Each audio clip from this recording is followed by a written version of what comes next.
गोंडा जिले के एक निजी होटल के उद्घाटन कार्यक्रम में पहुंचे पूर्व सांसद बृजभूषण शरण सिंह ने कांग्रेस और सपा पर जमकर निशाना साधा।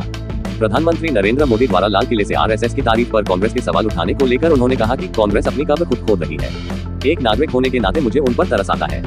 सपा से विधायक पूजा पाल के निष्कासन पर उन्होंने कहा कि पार्टी अनुशासन बनाए रखने के लिए अखिलेश यादव ने ये कदम उठाया है। उन्होंने कहा कि अगर आप एक पार्टी में रहकर दूसरी पार्टी के मुख्यमंत्री की तारीफ करेंगे तो ये किसी को भी स्वीकार्य नहीं होगा। कुटुंब और परिवार की राजनीति को लेकर भी बृजभूषण ने सवाल उठाए। उन्होंने कहा कि अगर आप राम को मानते हैं तो सबको साथ लेकर चलिए, जैसे भगवान राम वनवास जाते समय सबको साथ लेकर चले थे। आखिर इस देश को कितना टुकड़ों में बांटोगे? और क्या कुछ कहा, देखें इस रिपोर्ट में।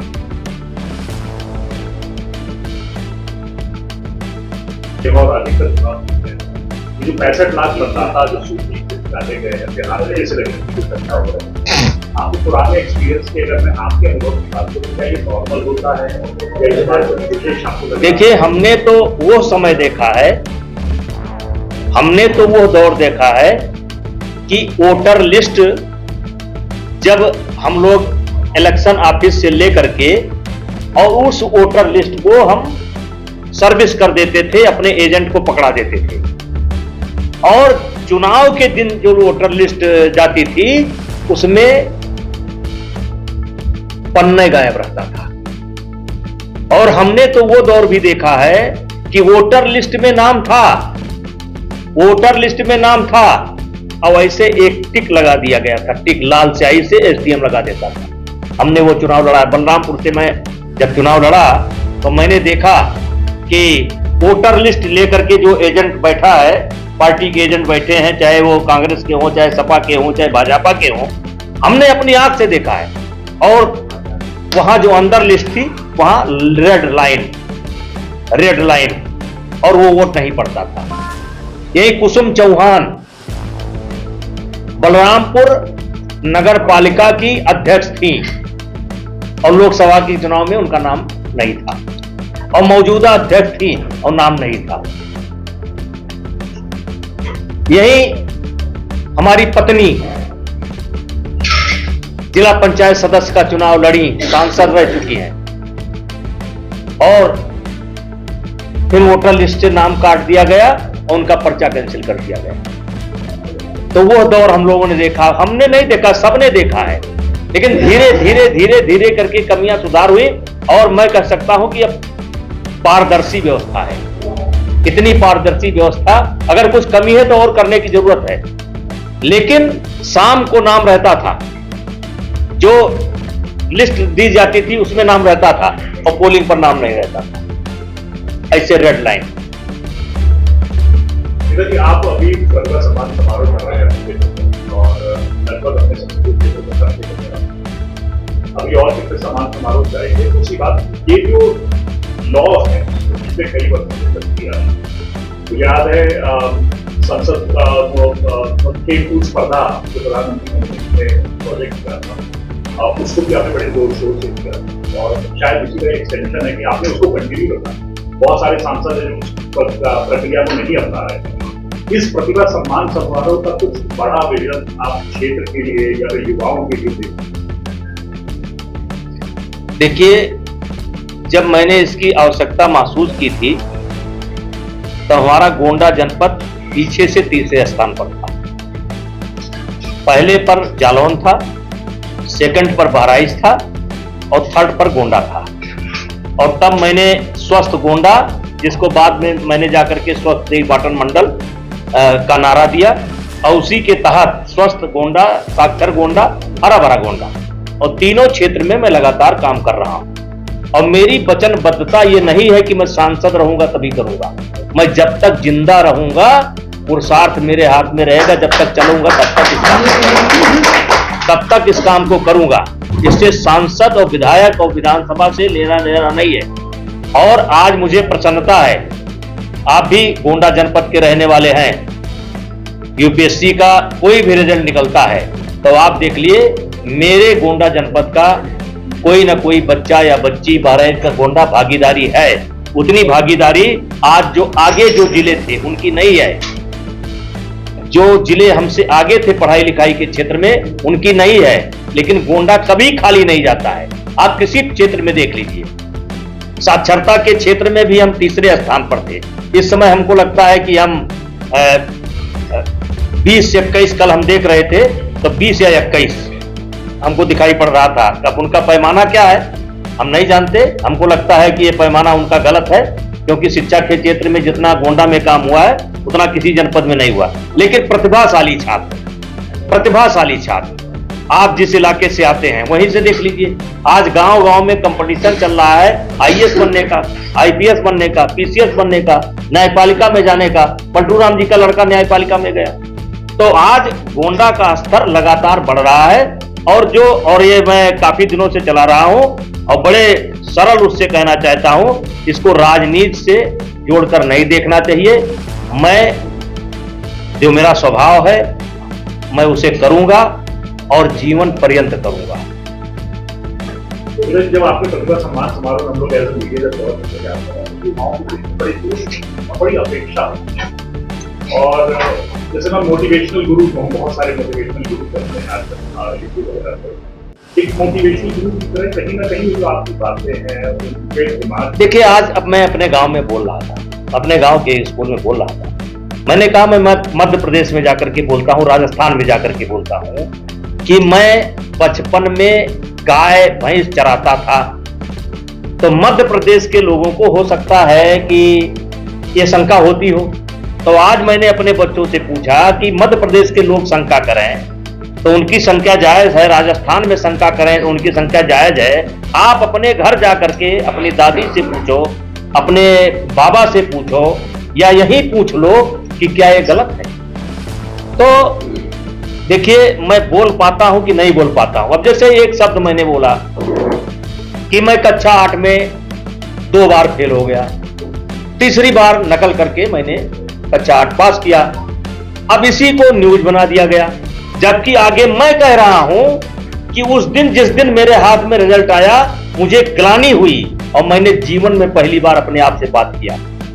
और मैंने ही नहीं किया, ये बात कभी गौतम बुद्ध ने भी किया है, ये बात कभी तुलसीदास ने भी किया है, ये बात कभी मीरा ने किया है। हर व्यक्ति ने कभी न कभी बात किया है। जब चोट लगती है तो उसी के बाद जो है आत्मा झकझोरती है, तो उधर का काट करके इधर न्यूज बना दिया। चलो कोई बात नहीं, ये तुम्हारा काम है, ये हमारा काम है।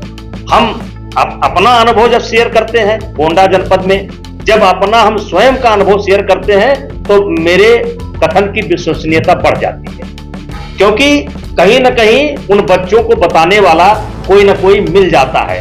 गोंडा शहर में मिल जाता, कहीं मिल जाता है कि हाँ भाई हमने देखा है, ये बात सही है। नेताजी ट्राली पर गन्ना लाद करके लाते थे, 300 रुपए मजदूरी मिलती थी, तो उसको कोई ना कोई बताने वाला मिल जाता है, हाँ हाँ भाई ये बात सही है, हाँ हमने देखा है। तो इसलिए हमको लगता है कि जब मैं अपना अनुभव शेयर करता हूं, किसी के बजाय जब अपनी बात कहता हूं, तो हमारे बच्चों पर बहुत असर पड़ता है।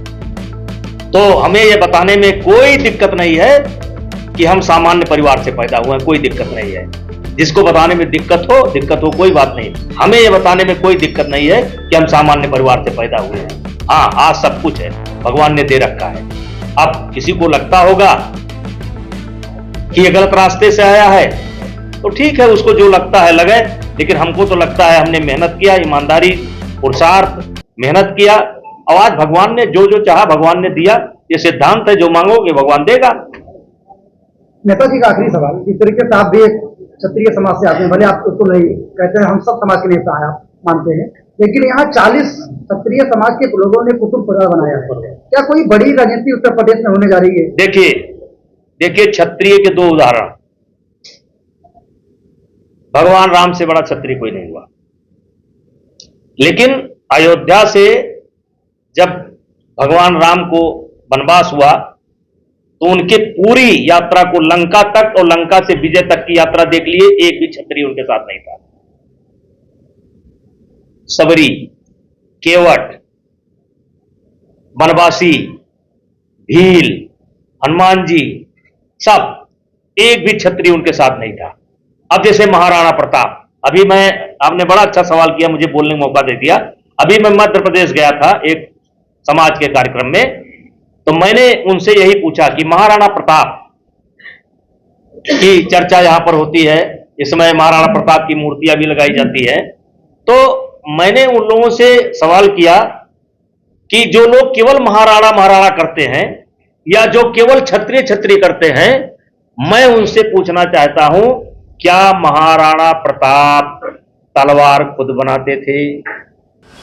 क्या महाराणा प्रताप अपना टेंट कनात खुद लगाते थे? क्या महाराणा प्रताप अपना घोड़ा खुद खिलाते थे? क्या महाराणा प्रताप? तो ये समाज का अभियान है। तो इसलिए जो राम के साथ जो रहे हैं, महाराणा के साथ जो रहे हैं, हमें उनकी सबकी बात करना चाहिए। और ये जो कुछ भी हो रहा है अज्ञानता में हो रहा है। तो इसलिए जब मुझे कोई क्षत्रिय तो मैं उससे क्षत्रिय हूं, ये मेरे लिए गर्व का विषय है। लेकिन हम सबको लेकर के चलते हैं, ये उससे ज्यादा गर्व का विषय है। अब जो न चलना चाहे ना चले, कोई नहीं चलेगा, सूर्यनारायण जी चलेंगे, कोई नहीं चलेगा, अध्यक्ष जी चलेंगे। जो नहीं चलना चाहते जाए, अपना चलें, हमारे साथ जो हम लेकर चलेंगे। और ये हर आदमी को करना चाहिए। ये तो सब बाद में बड़ा विभाजन हुआ, डिवीजन हुआ, पहले तो ये सब था नहीं। तो बिना समाज को लेकर के चले किसी का भला होने वाला नहीं है। और रहा कुटुंब की बैठक, क्या सवाल है आपका? कुटुंब की बैठक हुआ, 40 विधायक शामिल हुए, वो भी सब क्षत्रिय समाज के, अच्छा। परिवार बनाया है। क्या कुछ बड़ा होने वाला है प्रदेश राजनीति में? नहीं, इसको ऐसा नहीं देखना चाहिए। उनका एक भोज था, ये मिलने मिलाने का तरीका है। लेकिन अच्छा होता कि उसमें कुछ और लोग रहते तो अच्छा होता, थोड़ा अच्छा रहता। आगे अगर मेरी बात उन तक पहुंचेगी तो वो आगे जो बुलाएंगे वो सबको बुलाएंगे। अब जैसे मैं जो 1 जनवरी से 8 जनवरी तक कथा करा रहा हूं, उसमें आप उसका बड़ा रूप आपको देखने का मिलेगा। उसमें हर समाज के लोग रहेंगे, आपको उसका बड़ा रूप देखने को मिलेगा। तो क्या बुलाया जब आप जाएंगे अगली बार अगर निमंत्रण आपको दिया जाए तो उस बैठक में आप जाएंगे? जाने में कोई दिक्कत नहीं है, लेकिन अपनी बात कहेंगे। अगर अवसर आएगा तो अपनी बात कहेंगे। अभी मैं मध्य प्रदेश गया था, क्षत्रिय समाज का ही कार्यक्रम था, उसमें मैंने कहा, डंके चोट पर बोला, सबको लेकर चलो, सबको लेकर चलने की जरूरत है। राम को मानते हो तो राम है, जिनको जिनको लेकर चले हैं उनको लेकर चलो। भाई कितना टुकड़ा करोगे इस देश का, कितना बटोगे? बटोगे तो कटोगे। नहीं, ये गलत बात ना करो, हल्की बात ना करो। संगठनों में भी कहीं ना कहीं राजनीति की जातिवादिता को बढ़ावा है। राजनीतिक संगठन ऐसे जैसे अखिलेश यादव के लिए सिर्फ अगर जातिवादिता पर केंद्रित है तो कहीं ना कहीं राजनीति में जातिवाद बढ़ता है। नहीं, तो अखिलेश यादव से कहिए किसी ब्राह्मण क्षत्रिय को टिकट ना दे, तब देख। समाजवादी पार्टी की लिस्ट जब आएगी तो देख लेना उस लिस्ट में, अगर उसमें एक भी क्षत्रिय ना हो और एक भी ब्राह्मण ना हो, एक भी भूमिहार ना हो, मारवाड़ी ना हो, यानी सवर्ण ना हो, श्रीवास्तव ना हो, बनिया ना हो, तब मुझे बताइएगा। नहीं चल सकता काम, सबको लेकर चलना पड़ेगा। शासन हुआ, सपा ने शासन किया, कैसे देखते हैं इसको?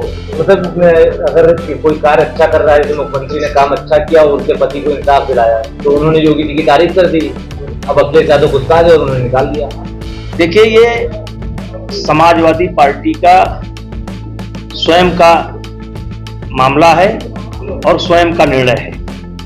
अब वर्तमान समय में समाजवादी पार्टी में कोई रह करके अगर मुख्यमंत्री जी की तारीफ करेगा, भाजपा शासन की तारीफ करेगा, तो स्वाभाविक है कि पार्टियों को अच्छा नहीं लगेगा। तो पूजा पाल ने जो किया, उनकी आत्मा जो बोली उन्होंने किया, और समाजवादी पार्टी ने एक पार्टी का जो रूल है उस हिसाब से काम किया। क्या ये चिल्लाहट नहीं है शेष यादव जी? अब उनकी अंदर आत्मा से उन्हें इंसाफ मिला, उनके पति को न्याय मिला। देखिए, मैं यही तो कह रहा हूं, पूजा पाल के पति की हत्या अतीक द्वारा की गई, ऐसा बताया जाता है। इस निर्णय को आप कैसे है? जो निर्णय हुआ इसको आप इसको हम बहुत बड़ी घटना नहीं मानते, बहुत बड़ी घटना नहीं मानते। अब पूजा पाल स्वतंत्र हो गई, अब वो जिस पार्टी में जाना चाहे जाए, और उन्होंने जो किया अपने पार्टी का अनुशासन बनाए रखने के लिए किया। कि आज अगर इनके साथ कार्रवाई नहीं करेंगे तो कल कोई और करेगा। और किसी ने कहा रहीम कैसे निभे केर बेर को संग, कहा रहीम कैसे निभे केर बेर को संग, वो डोले रसाप ने उनके फाटक रंग। अब पूजा पाल की एक पीड़ा थी, अब योगी जी ने या भारतीय जनता पार्टी की सरकार ने जो एक्शन लिया उससे पूजा पाल को राहत महसूस हुई, उनको लगा कि मुझे न्याय मिला है, तो वो वहां कैसे रह सकती हैं, क्योंकि समाजवादी पार्टी जो है उसकी स्वयं की राजनीति है।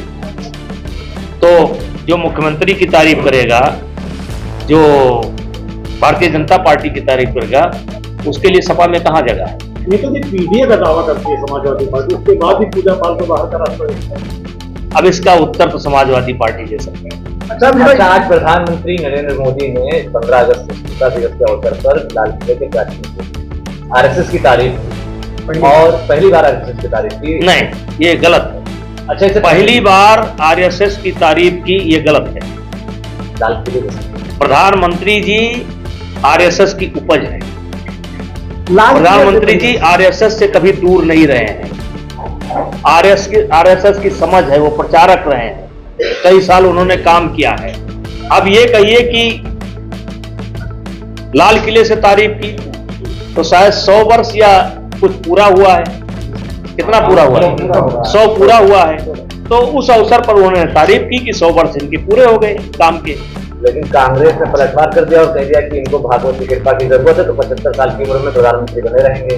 देखिए, कांग्रेस को कोई भी जिम्मेदारी से नहीं लेता और कांग्रेस अपनी कब्र खोद रही है।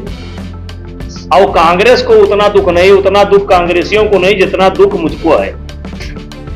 मैं उनकी जब जो हरकत है, जो रोज रोज वो गलती करते हैं, जब उसको मैं देखता हूं तो एक नागरिक होने के नाते मुझे उनके ऊपर तरस आता है कि भारतीय जनता पार्टी का विरोध करते करते, भारतीय जनता पार्टी का विरोध करते करते कहीं न कहीं वो देश का विरोध कर रहे हैं। हिंदुस्तान की राजनीति में आप हिंदू को गाली दे करके राजनीति नहीं कर सकते। हो सकता है किसी देश में आप राजनीति कर सकते हो, लेकिन हिंदुस्तान में रह करके, भारत में रह करके हिंदू को गाली देकर, अब जैसे गलत या सही, मैंने एक बयान सुना कि मैं हिंदू नहीं हूं, फिर साथ ही साथ सुना मैं धर्म को नहीं मानता हूं। तो धर्म क्या है? धर्म कानून है, धर्म कानून है, धर्म संविधान है। तो यानी आप कानून को नहीं मानोगे। चोरी करना पाप है, यही तो धर्म कहता है। चोरी करना पाप है, यही धर्म कहता है। हत्या करना पाप है, लालच करना पाप है, व्यभिचार करना पाप है। आप कहते हो हम नहीं मानते हैं, तो भाई आप क्या मान रहे हो? अगर आप धर्म को नहीं मानते हो, आप ये कहो कि मैं हिंदू धर्म को नहीं मानता हूं। आप खुलेआम कहो, मुस्लिम धर्म के बारे में बात करो, ईसाई धर्म के बारे में बात करो कि मैं किसको मानता हूं, किसी धर्म के बारे में बात करो, मानता हूं। लेकिन जब इस देश का एक बड़ा नेता, जो अपने आप को कहता है बड़ा नेता है नहीं, जब कहता है मैं धर्म को नहीं मानता हूं, तो धर्म को नहीं मानते इसलिए आप कानून को नहीं मानते हैं। बिना धर्म के आप जिंदा कैसे रह सकते हैं? आपको कोई ना कोई तो धर्म मानना पड़ेगा। और सारे धर्म, चाहे सनातन हो और चाहे जो बहुत कम समय में बने हैं, कहीं ना कहीं एक ही मोड़ पर आकर खड़े होते हैं। सबने कहा है झूठ मत बोलो, सबने कहा है पाप मत करो, सबने कहा है व्यभिचार मत करो, सबने कहा है बेईमानी मत करो। तो आप धर्म को मानते ही नहीं, और धर्म को न मानने वाला जो कहता है धर्म को नहीं मानते, वो इस देश की पार्टी चला रहा है। ये दुर्भाग्य है। वो नहीं समझ रहे हैं कि वो क्या कर रहे हैं, इतनी बड़ी गलती कर रहे हैं। आप कैसे कह सकते हैं कि हम धार्मिक नहीं है? अरे आप बताओ कि हम ईसाई धर्म को मानते हैं, आप बताओ हम मुस्लिम धर्म को मानते हैं, आप बताओ हम सिख धर्म को मानते हैं, आप बताओ कि हम बौद्ध धर्म को मानते हैं। हम धर्म को मानते ही नहीं। ये देश का दुर्भाग्य है, इसलिए इनके ऊपर ना बुलवाया जाए तो बड़ी कृपा होगी। इनके ऊपर दया आती है मुझे। तो नेता, जिस तरीके से सुप्रीम कोर्ट ने आदेश दिया, जो 65 लाख मतदाताओं का नाम काटा गया है, उसे सार्वजनिक किया जाए। आप विपक्ष के लोग उसको अपनी बड़ी जीत मान रहे हैं। राहुल गांधी कह रहे हैं कि चुनाव आयोग माफी मांगे, चुनाव आयोग की पोल खुल गई है। देखिए, मैं पहले से ही कहता हूं कि मुझे इनकी बुद्धि और विवेक पर तरस आता है। अब आज उसी सुप्रीम कोर्ट पर ये सवाल उठाते हैं, तो इनके मन मुताबिक कोई फैसला आ जाता है तो उसकी तारीफ करते हैं। ये चुनाव आयोग पर सवाल उठाते हैं, इनके मन मुताबिक रिजल्ट आ जाए तो ये तारीफ करते हैं। तो ये कहां खड़े हैं, जाना कहां चाहते हैं, रास्ता क्या है? और ये देश का दुर्भाग्य है, क्योंकि हमारा लोकतंत्र ये कहता है, हमारा भारत का संविधान ये कहता है कि विपक्ष सशक्त, मजबूत और बुद्धिमान होना चाहिए। तो आज ना बुद्धिमान है ये, ना सशक्त है ये, और ना मजबूत है ये। आज बिल्कुल बच्चों की तरह हरकत कर रहे हैं और हिंदुस्तान की लगभग सारी अपोजिशन की पार्टियां इसी बच्चे के पीछे घूम रही है। नेता जी, आज मोदी जी ने कहा कि हम दीपावली से पहले लोगों को एक बड़ी गिफ्ट देंगे, जीएसटी को लेकर कुछ आसान करने जा रहे हैं। किस तरीके से आप देख रहे हैं? अब देखिए, हर विषय के हम माहिर नहीं है, हर विषय के हम माहिर नहीं है, जीएसटी के तो कतई नहीं है। टैक्स में छोड़ देने की बात, हाँ, तो अच्छी बात है, अच्छी बात है, करना चाहिए। आपने अपने जीवन में बहुत सारे चुनाव